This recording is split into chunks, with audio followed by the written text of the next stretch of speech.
I made the decision that I was going to live not only for myself, but that I was going to live for Leonard. For this chance at redemption and for the restoration of my hope, I commenced to live in his declaration. I became an artisan for change and virtue.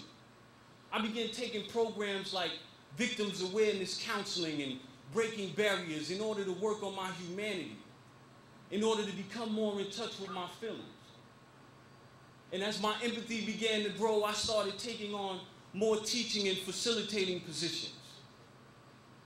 I began working with PACE, teaching HIV and AIDS counseling and education.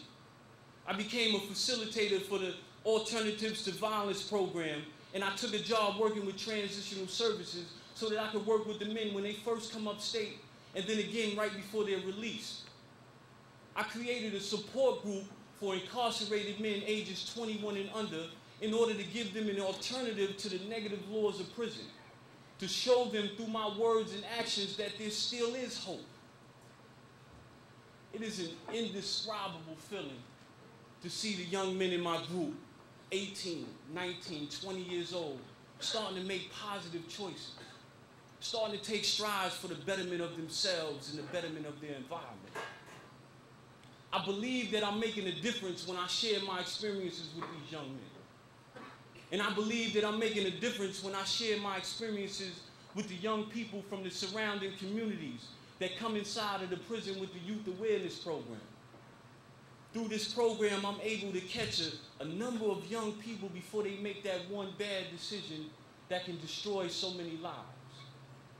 As a member of the Youth Awareness Program, I'm able to keep hope alive.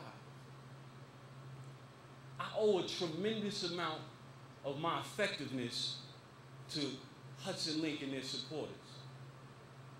The courses that I've taken through Mercy College have given me the tools I needed to transform my experiences into a therapeutic model for change, a model that has proven effective in deterring delinquency in young people, and has also given me an opportunity to begin repaying the debt that I've been charged with. Hudson Link has given so many men here hope. Hope that we can go home and live normal lives. Hope that we have a chance of actually leveling the playing field. These degrees have helped us to believe that we do not have to be just another statistic. We now have the tools to make a difference. We can make a difference not only when we go home, but right here in Sing Sing. They say that the climate in prison is hot. They say that the young people in our communities are bringing the waters of unrest to a boil. We have to decide if we are going to be the thermometers or the thermostats. With these degrees in our life experiences, my fellow graduates, we have the tools to change the climate in our environment. But we have to decide if we are going to be the thermometers or the thermostats. You see, the thermometers, they measure the temperature, but the thermostats change it. Only we can make this decision. I had the privilege of being housed on the same gallery as a brother named Rory Anderson. I know a lot of people in this room know Rory. After serving 25 years in prison, he was released on his first parole board. Rory was an individual who knew the importance of keeping hope alive. Upon learning that he was to be released by the parole board, he began sharing this blessed news with any and all.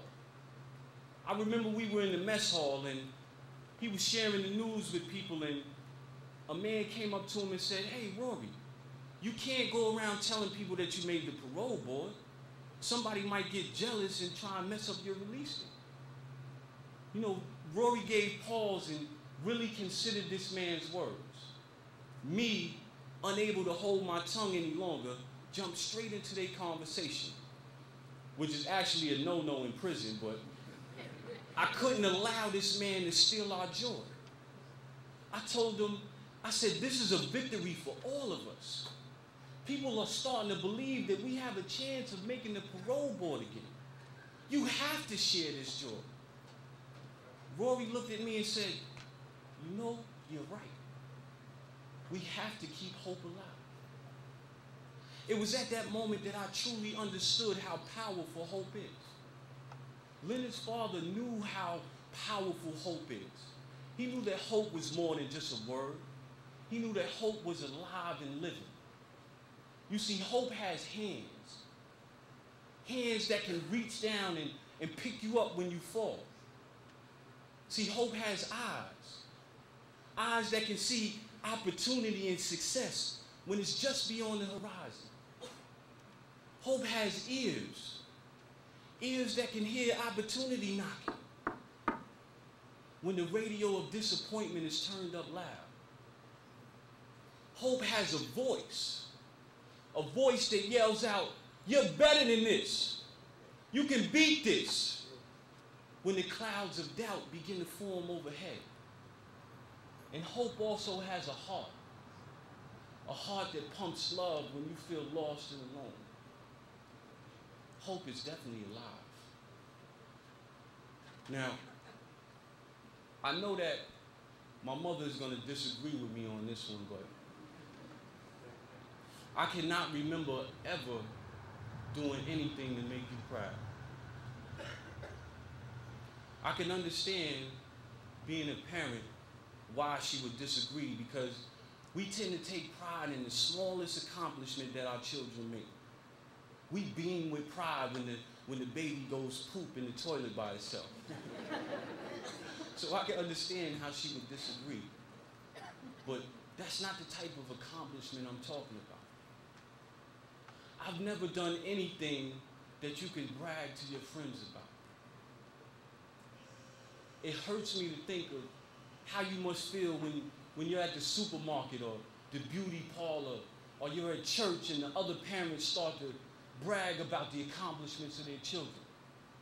Oh, my Johnny did this, or my Sally did that. And you got to sit there and endure that because I've never given you anything of substance to use. That I've never done anything worth bragging about. This here is for you, Mom.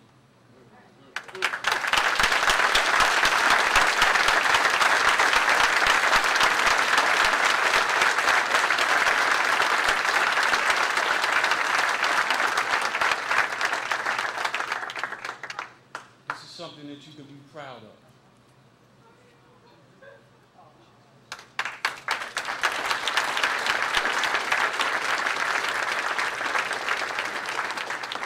All of the families here should be proud, because the men here have achieved a great achievement.